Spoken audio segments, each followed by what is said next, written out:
Hello everybody, and a belated Happy New Year.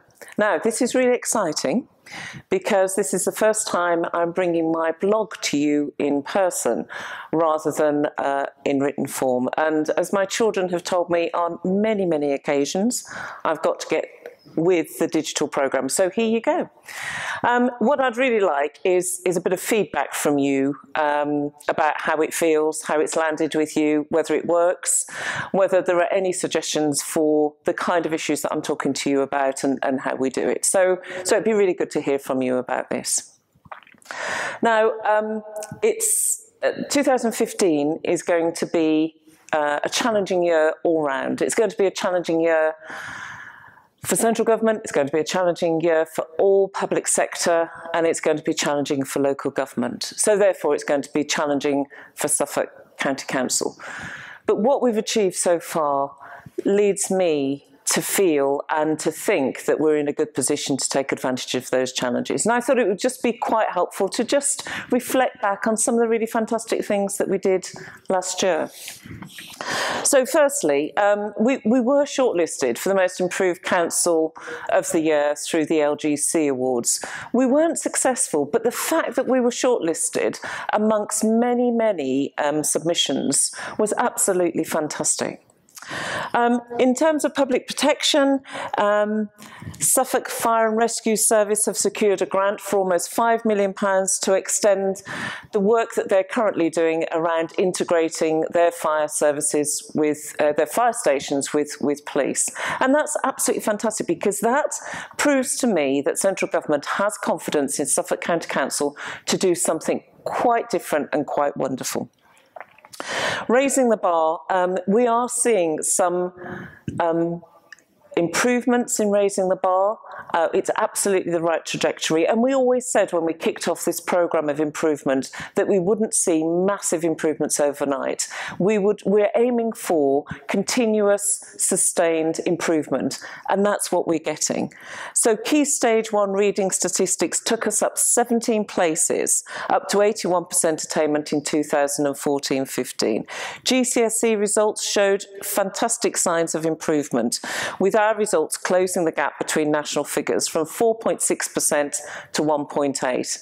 And you can't underestimate the amount of really hard work that both Suffolk County Council staff and schools and pupils themselves have put into making these changes real.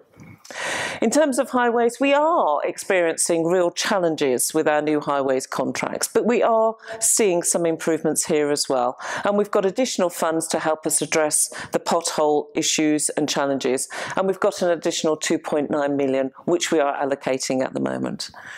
Supporting lives and connecting communities is a new way of delivering our services for the elderly in the county, and we're seeing some really good results here. But it's also meant that we are working more collaboratively and more integrated with our public sector partners across the county. Now, IT in 2004 saw lots of changes and lots of fantastic improvements. And one of the constant things that staff have been telling me in their focus groups is that if only we could be more mobile in the way in which we deliver our services to the people, we could be far more efficient and deliver much better services. And we're doing that. The introduction of Office 365, direct access from home, the launch of a new intranet earlier this month have made us all more efficient and mobile, and we will continue to improve on that. We've also recently been nominated for an LGC award for our transformation through IT, so fingers crossed for that, and we'll let you know how we get on. So, the year ahead. Lots of really interesting things that you need to know about. The first one, of course, and no one can ignore this is the year of a general election.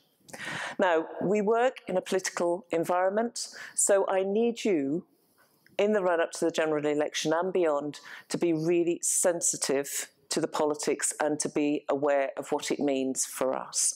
If you've got any concerns, or if you don't understand or don't know how we should behave during this period, please talk to your manager or just email me. and we can help and support you through this. The other big challenge for us is budget, and the budget will be set in February of this year by full council. Again, a big challenge for us, as it is for local government, as it is for the public sector. But we are confident that the budget we are establishing will be, and the budget that we want to agree will be achievable. The second big exciting development at the moment is the Transformation Challenge Award bid that we have recently received this year. So we have been awarded £3.3 million to help us and to support us work differently with our public sector partners. And that's really, really exciting, I think, because we want to work in a more integrated way at a local level. We've already got lots of examples of how we're doing that across the county. So we've got Lowestoft Rising, we're doing lots of work in Bury St Edmunds, we're starting work with Mildenhall Hub, and we're also starting some really interesting work with our health partners in Sudbury. So that 3.3 million will help us accelerate that work and help us work much better and more effectively with our public sector partners. So keep your eyes open for developments around that, and I will bring you details and updates about how that's going. But I'm absolutely clear that this won't be successful unless you all work with us on this. The other big issue for us this year is continuing with the fantastic work we're doing on the transformation programmes. You know that we have to save 156 million by 2018, and a big part of that will be achieved through transforming the way in which we deliver our services. We're already seeing some really great results from that work, but we need to keep the pressure on, we need to keep the focus on being different, working differently, working with our partners to achieve some of the savings that we need to make. The staff survey was completed last year, and can I thank you for all of you that contributed to that. And it was quite amazing, actually, because 62% of you completed the survey. And the equivalent local authorities that have done similar surveys have struggled to achieve 37% completion rate. So that means to me that the results are real. And myself and CMT are working really hard to understand what the results are telling us.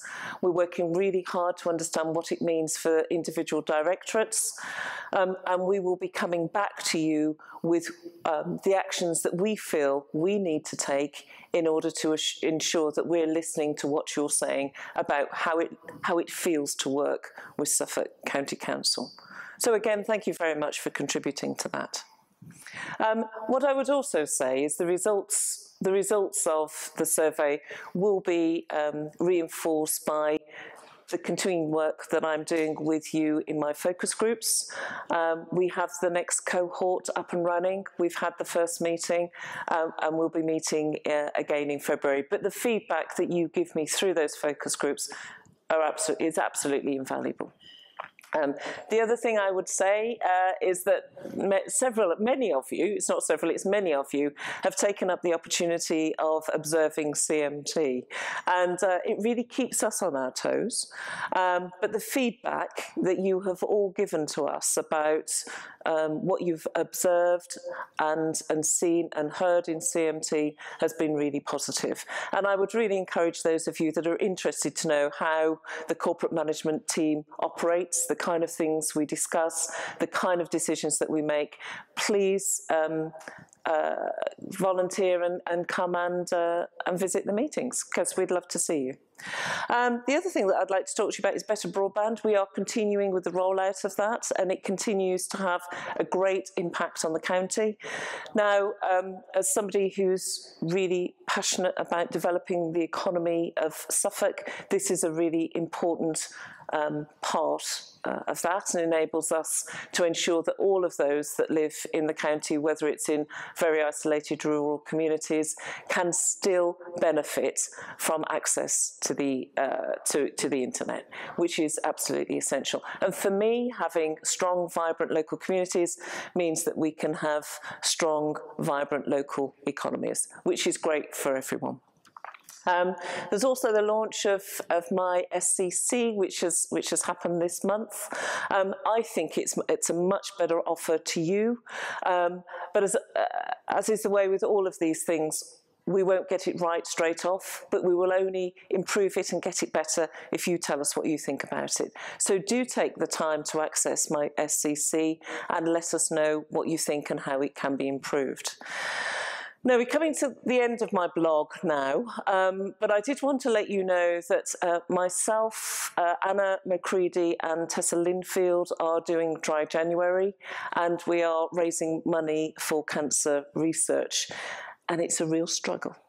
But we are absolutely determined to do it, so encouragement from you all would be gratefully received. And then I just want to finish by saying this year will be a challenge, and it will be difficult, but I think Suffolk County Council is in a great place to meet those challenges head on. I do a lot of work nationally, as you know, and I attend national bodies, and lots and lots of people are talking about Suffolk County Council, and they are talking about Suffolk County Council as a place that gets stuff done, and we are being approached by central government to test out things, to do a whole range of things because they have confidence in our ability and the staff that work for Suffolk County Council to make the change that needs to be made in local government. And that makes me really proud, and I think you should be proud too. So thank you very much. Yeah.